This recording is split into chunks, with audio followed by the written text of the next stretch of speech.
Ang susunod na programa ay rated PG. Patnubay at gabay ng magulang ay kailangan sa mga batang manonood.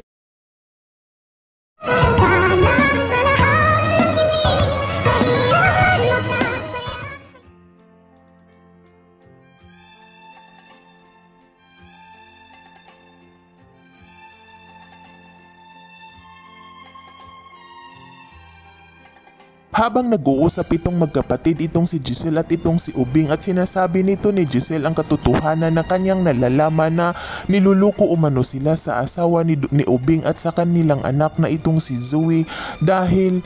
kasabwat umano itong si Zoe sa kanyang mami at dito hindi naman din ito sukat akalain ni Giselle na kanyang makikita itong tatlo na magkakasama, itong si Dr. Carlos, Ira at si Zoe sa kadahilanan na agad naman din itong hinarap ni Giselle itong tatlo at nitong sinabihan ni Giselle ang kanyang kapatid na itong si Ubing na isang pamilya umano silang tatlo at niluluko umano nila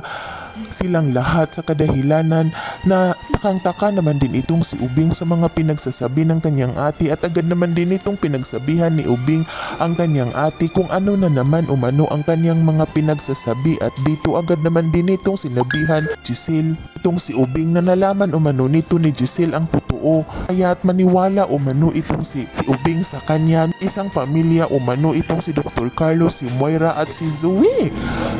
Sa kadahilanan na agad naman din itong sinabihan ni Ubing ang kanyang ate na tumigil umano ito sa kanyang mga pinagsasabi dahil alam naman umano nito ni Giselle na may pamilya na umano itong si Dr. Carlos at si Dr. Carlos umano ang naging asawa ni Lynette at itong si Zoe ay anak naman umano nila ni Moira kung bakit sinasabi umano nito ni Giselle na isang pamilya silang tatlo at dito agad naman din itong pinagsabihan ni Giselle itong si Ubing na makinig umano si Ubing sa kanya dahil matagal na umano silang niluluko at napag-alaman umano nito ni Giselle galing sa bibig ng kanilang ama na itong si Don Pipi pagkatapos umano nitong bumisita sa presinto ng makulong itong si Moira